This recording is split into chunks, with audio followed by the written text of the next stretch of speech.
vous écoutez RTL. Il est 12h30.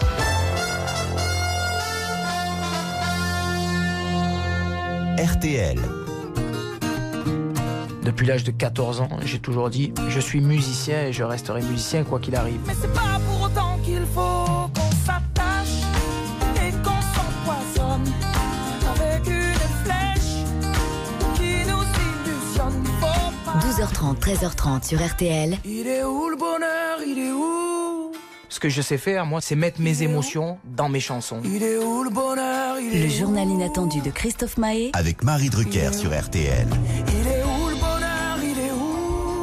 Bonjour à tous, merci d'écouter RTL, première radio de France. J'espère que le week-end a bien débuté. Un journal inattendu placé sous le signe du bonheur, avec son chantre le plus populaire qui revient avec L'Attrape-Rêve, son 4e album studio, le meilleur d'après certains critiques. On va le découvrir ensemble sur RTL. Bonjour Christophe Maé. Bonjour. Merci d'être avec nous sur RTL. Comme une pause aujourd'hui, samedi, dans ce tourbillon qui est le vôtre depuis quelques semaines maintenant, puisque vous faites la promotion de cet album. Il y a quelques semaines d'ailleurs, je vous avais invité au journal de 20h. Vous avez refusé, pour tout vous dire. C'est la première fois depuis que je fais ce métier qu'un artiste refuse une exposition pareille au moment de la promotion d'un album ou d'un film. Et vous m'avez dit... avec beaucoup d'humilité d'ailleurs, vous m'avez dit, c'est beaucoup de pression de démarrer une promotion par le journal de 20h. Si je me plante, ce serait une catastrophe. Oui, effectivement, parce que j'avais pas commencé la promo et puis j'avais envie de commencer à papoter avec les journalistes et puis trouver le fil rouge pour parler au mieux de cet album que je présente. Et c'est vrai que c'était beaucoup de pression sur mes épaules de démarrer. Vous êtes fait disputer par la maison de disques ou pas? Ouais, ils étaient forcément mécontents, mais voilà, j'ai ce luxe en tous les cas aujourd'hui de faire les choses comme je l'entends. Et puis voilà. Bon, alors on va papoter avec... C'est fait pour mieux se retrouver aujourd'hui. Exactement, d'ailleurs on va papoter ensemble en direct sur RTL jusqu'à 13h30. Alors c'est le moment de faire un peu d'introspection en public. Christophe Maé, c'est l'autoportrait. Vous avez 30 secondes pour vous présenter à votre façon à ceux qui nous écoutent sur RTL. C'est à vous. Allez, ok. Un autoportrait, c'est pas évident, mais j'y vais. Moi je suis un gamin, même si je suis papa. Un gamin qui rêvait en jouant de l'harmonica. Ce gamin, il rêvait de devenir musicien. Il aime se déguiser en cow-boy, en indien. Et puis l'enfant grandit, doit trouver un métier. Il se déguise encore en apprenti pâtissier. Mais toujours, il rêve de musique. C'est fort, les convictions. Alors il plaque tout, carpentera, la maison. Il s'en va faire sa route pour l'école de la vie. Il s'en va faire la Manche de Saint-Tropez à Calvi. Et la musique l'appelle, à Paris cette fois, pour jouer la comédie, le rôle du frère du roi. Un autre déguisement, et puis ce gamin, il fait carrière, comme on dit. Il se déguise encore pour ne pas être lui, peut-être par pudeur, et se déguise en clown pour ne pas être triste. Mais on peut se déguiser quand on est un artiste. Aujourd'hui, j'ai enlevé tous ces déguisements, je me suis mise à nu dans ce dernier album, et j'y vois cet enfant, et pourtant un homme.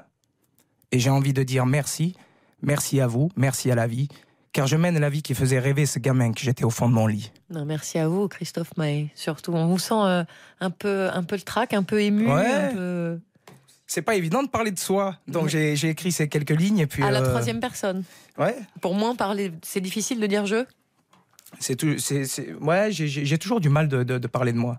C'est certainement la pudeur. Mais on va trouver un biais, on va parler de vous à travers votre travail.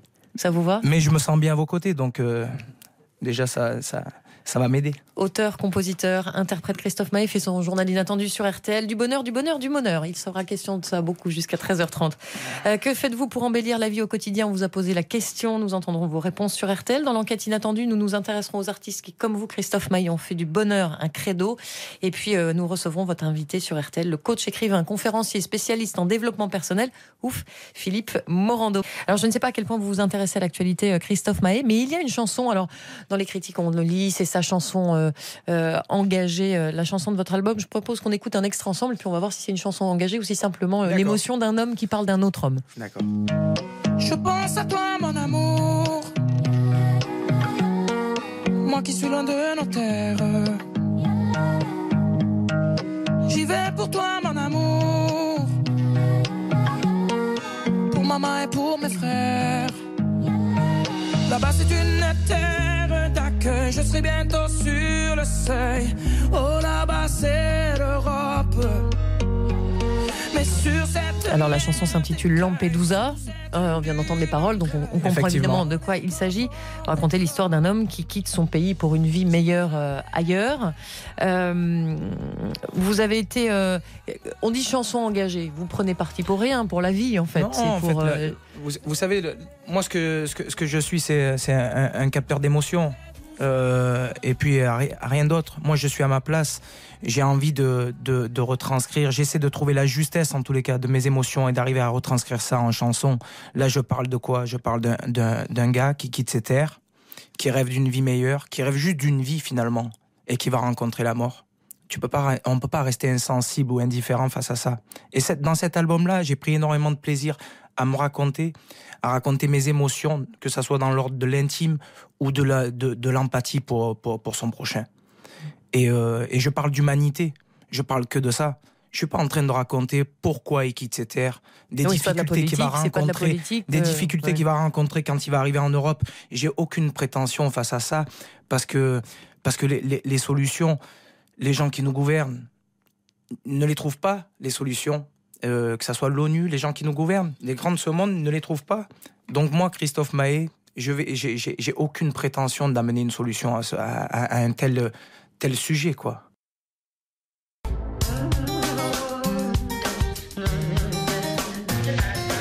Marie Drucker, Christophe Maé. Le journal inattendu sur RTL.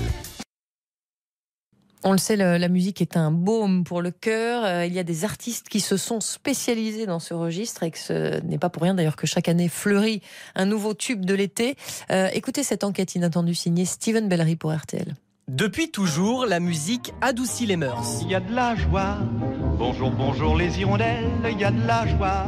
C'est bien connu. Il en faut peu pour être heureux, vraiment très peu pour être heureux. C'est même prouvé scientifiquement. Une étude de l'université du Missouri l'a confirmé. La musique, C'est bon pour le moral, chanter. C'est bon pour le moral. que ce soit en français, C'est un petit bonheur que j'avais ramassé. Il était tout en pleurs sur le bord d'un fossé. ou en anglais. Les artistes ont chanté le bonheur sous toutes ses formes. Je viens de chanter la balade des gens heureux. Pour Gérard Lenormand, les chansons n'ont qu'une mission, faire du bien. Pourquoi on chante tellement le bonheur? C'est-à-dire qu'on a bien conscience que les gens n'ont pas toujours tout ce qu'ils souhaitent et qu'on essaie d'agrémenter un petit peu leur quotidien en les aidant à rêver un peu, parce que dans le bonheur, il y a quand même une grande part de rêve. Voici les clés de ton bonheur, il n'attend plus que toi. Autre époque, autre tube. En 2004, le groupe Sinsemilia conjugue la félicité avec succès. On vous souhaite tout le bonheur du monde et que quelqu'un vous tende la main, que votre chemin évite les bombes, qu'il mène vers de calmes jardins. Les chansons sur le bonheur ponctuent nos souvenirs, les mariages, nos vacances. Beaucoup sont devenues des tubes parce qu'elles étaient universelles, légères, intemporelles.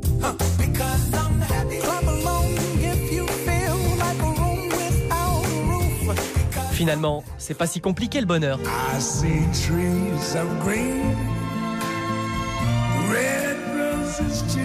Enquête inattendue signée Steven Bellery pour RTL. C'est pas si compliqué le bonheur, Christophe Maé? Ça fait un moment que vous courez après, vous. C'est pas simple, mais je pense que le bonheur, c'est être conscient de son bien-être en tous les cas. C'est avoir une prise de conscience et profiter pleinement de ça. Finalement, le bonheur, c'est un sujet de philo. Hein. On pourrait en parler des mois, des heures, mais pour moi, c'est surtout aujourd'hui prendre conscience de tout ça et de cumuler des petits moments de joie qui vont faire certainement les plus grands moments de la vie, quoi. On en parle jusqu'à 13h30 sur RTL avec Christophe Maé de ce sujet philosophique. Quel bonheur. On se retrouve dans un instant pour le rappel des titres de l'actualité de ce samedi. À tout de suite.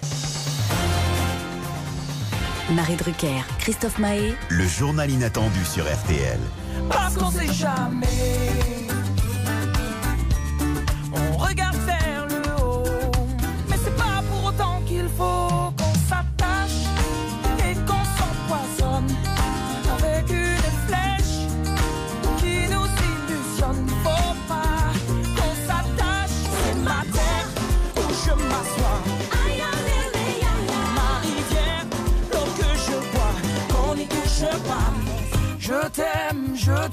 maman, maman.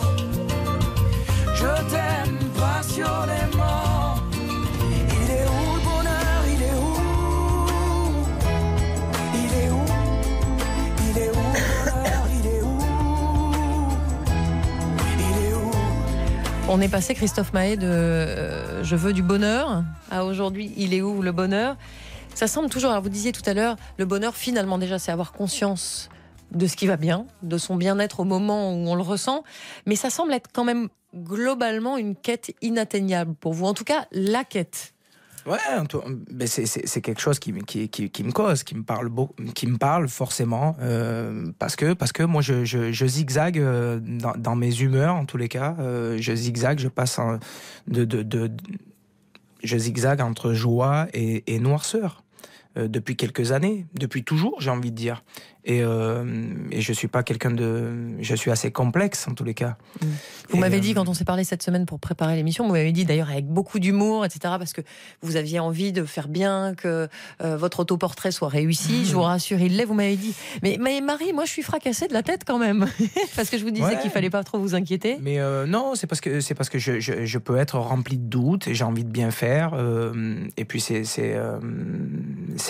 les doutes qui prennent souvent le dessus. Oui, mais enfin, sans faire de la psy à 2 francs 50, c'est aussi tout ça qui nourrit vos chansons et qui fait que ces chansons-là touchent le public qui touche. Je crois, et avec les années, en tous les cas, j'ai beaucoup appris et ça m'a beaucoup servi, parce qu'aujourd'hui, il y a un apaisement chez moi. Il y a quelque chose qui s'est posé à l'aube de la quarantaine, au moment où j'écris cet album. J'aborde des sujets que je n'ai jamais abordés avant. Et j'ai réussi à me détacher d'une certaine pudeur, parce qu'en fait, j'accepte qui je suis ce que je suis. Et ça me va très bien comme ça. C'est pour ça qu'avoir 40 ans, c'est quand même mieux que d'avoir 30 à certains égards. On se comprend mieux. Forcément. Au moins, ça a une utilité. Non, mais c'est vrai qu'il y a un apaisement, il y a quelque chose qui me fait du bien. Mais de parler du bonheur, c'était vital. C'est parler des polarités. Forcément, il y a des jours où ça va pas. Peut-être que ces jours-là sont faits aussi pour mieux apprécier les jours où ça va mieux. Toi qui veilles sur nos nids, je te dis merci, petit morceau de lune. Oui, toi qui garde bien. À tout de suite sur RTL avec Christophe Mahé. Rêve de l'Indien qui danse sous la pluie. À mon Indien qui aimait trop la vie. Cadence-les, oui, balance-les, les beaux rêves cachés de ceux qui n'ont pas osé. Toi qui traques les rêves, oui, toi qui le sais bien. Comme l'on vit en rêve, comme l'on rêve, on devient. Le journal inattendu sur RTL. 12h30, 13h30. Avec Christophe Mahé et Marie Drucker. Le journal inattendu sur RTL. 12h30, 13h30. Avec Christophe Mahé et Marie Drucker. Votre invité Christophe Mahé, c'est vous qui allez l'interroger sur RTL. Bonjour Philippe Morando. Bonjour. Bienvenue. Ouais, approchez-vous du micro. Vous êtes écrivain, vous êtes coach, vous êtes conférencier, vous êtes spécialiste en développement personnel. Vous êtes l'auteur de 16 ouvrages sur les bien-être, des livres audio également que Christophe Mahé connaît bien. L'un de vos ouvrages, par exemple, un titre, Votre bonheur au quotidien, vaste question. Alors, pourquoi cette idée ? Vous avez une première question, Christophe Mahé, à poser à Philippe Morando, parce que vous avez entendu une interview, je crois. Oui, ce matin, je tombe sur... Déjà, je suis ravi que vous soyez là. Merci beaucoup. Je précise que monsieur est venu de Toulon pour participer à votre émission. Merci beaucoup. C'est un vrai plaisir. Écoutez, je suis très touché. Et c'est vrai que ce matin, j'écoute une interview. C'était à l'époque Jacques Chancel qui interviewe Jacques Brel et qui lui demande c'est quoi pour vous un artiste ? Et Jacques Brel lui répond, un artiste, c'est quelqu'un qui a mal aux autres. Oui. Philippe Morando, comment on peut l'expliquer, cette phrase de Jacques Brel ? Je pense que, d'ailleurs, Christophe exprime très bien les choses, non seulement dans ses chansons, mais d'une manière générale. Parce que, vous m'avez dit, un capteur d'émotions. Et c'est vrai, les artistes sont des capteurs d'émotions. Alors, c'est pas forcément des émotions très positives ou très constructives. Mais en tout cas, il est clair que, en faisant remonter l'émotion chez ceux qui vont écouter ou qui vont voir, en quelque sorte, l'œuvre artistique, c'est clair que c'est une sorte de tentative de thérapie. C'est-à-dire qu'on fait remonter les émotions. Alors ça fait du bien momentanément, vous savez, quand on fait remonter les émotions. Encore faut-il après les contrôler.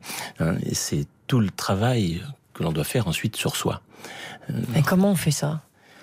Vous êtes drôle, comment on fait pour contrôler ses émotions ? Oh, bien sûr, les ouvrages, et en particulier mon ouvrage « Votre bonheur au quotidien » traite de cela. J'essaie d'expliquer ce qu'il faut faire d'une manière assez simple, parce que malheureusement, pour beaucoup, le bonheur, c'est quelque chose de complexe. Et c'est vrai que il y a aussi des faux bonheurs. C'est-à-dire ? Eh bien, on peut se sentir heureux, et donc, alors qu'en fait, ce n'est que très fragile.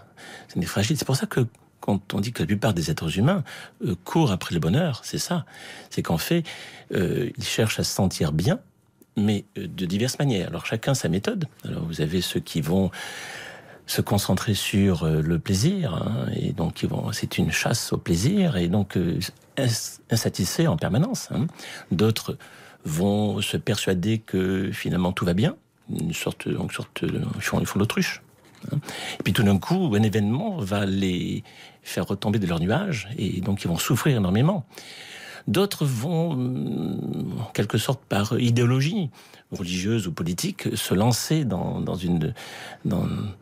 des actions qui vont les soulager. Voyez. Mais le véritable bonheur, justement, il est fait donc de paix intérieure. Il est fait donc aussi d'ouverture d'esprit, de conscience, comme l'a dit aussi Christophe Maé tout à l'heure. Christophe, c'est ça. Je crois que c'est la conscience qui peut permettre, justement, l'élévation de la conscience chez l'être humain, qui peut permettre donc de vivre sa vie agréablement d'un véritable bonheur. Christophe Maé. Ouais, moi ça me touche énormément déjà de vous avoir là, d'entendre votre voix, parce que finalement, moi je ne lis pas. Quand je lis, la deuxième page, c'est bon, je passe à autre chose dans ma tête, j'arrive pas à me concentrer. Mais j'ai développé, parce que je suis un instinctif plus qu'un intello.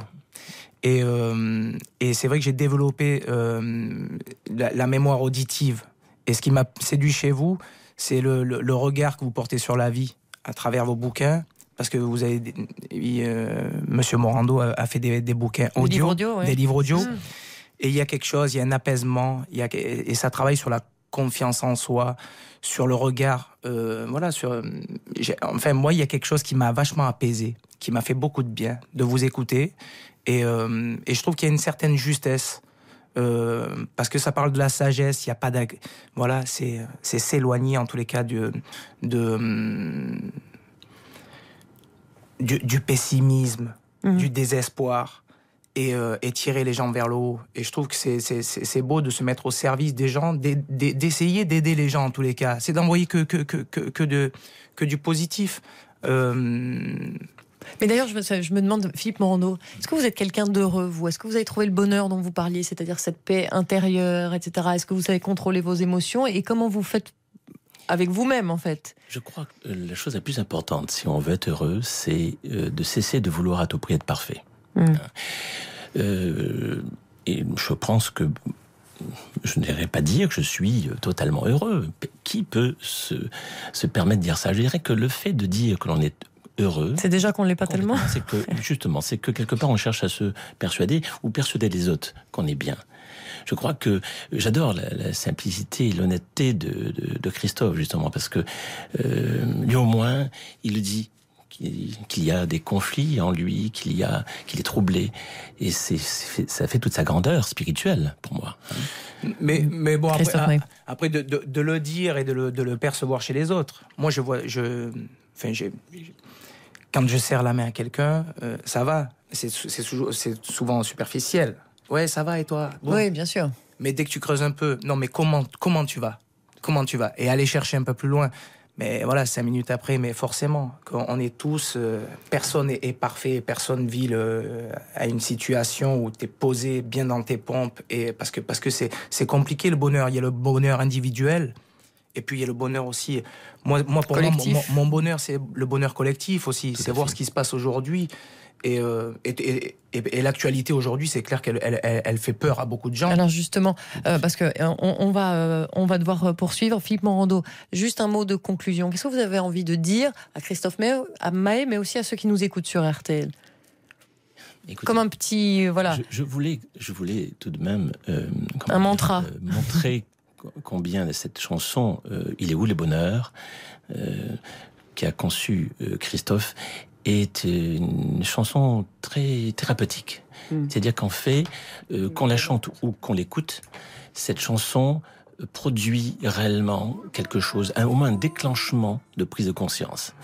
Parce que nous sommes tous, à ce niveau-là, on cherche le bonheur, qu'on le veuille ou non. Finalement, c'est peut-être celle-ci, la chanson engagée de l'album. Merci beaucoup, Philippe Morando, d'avoir accepté l'invitation de Christophe Maé sur RTL et d'être venu en direct dans ce studio de RTL depuis Toulon. Merci Christophe Maé d'avoir partagé ce moment en tout cas avec moi, puis avec ceux qui nous écoutent sur RTL. On était très heureux un plaisir de découvrir avec vous votre 4e album studio, L'Attrape-Rêve. Vous serez également l'invité du Grand Studio sur RTL présenté par Éric Jean-Jean. Ce sera samedi prochain de 15h à 16h. Merci beaucoup. Quant à moi, je recevrai Yvan Attal sur RTL pour la sortie de son film Ils sont partout. Très bon week-end à l'écoute de RTL. On se quitte en musique, bien sûr. Merci beaucoup. J'aimerais dire encore un grand merci à Monsieur Morando d'être venu ici. Je suis autant troublé et touché que vous. Vraiment, vous représentez vraiment quelqu'un de hautement spirituel. Merci beaucoup. Jade, dans un instant, drôle de semaine.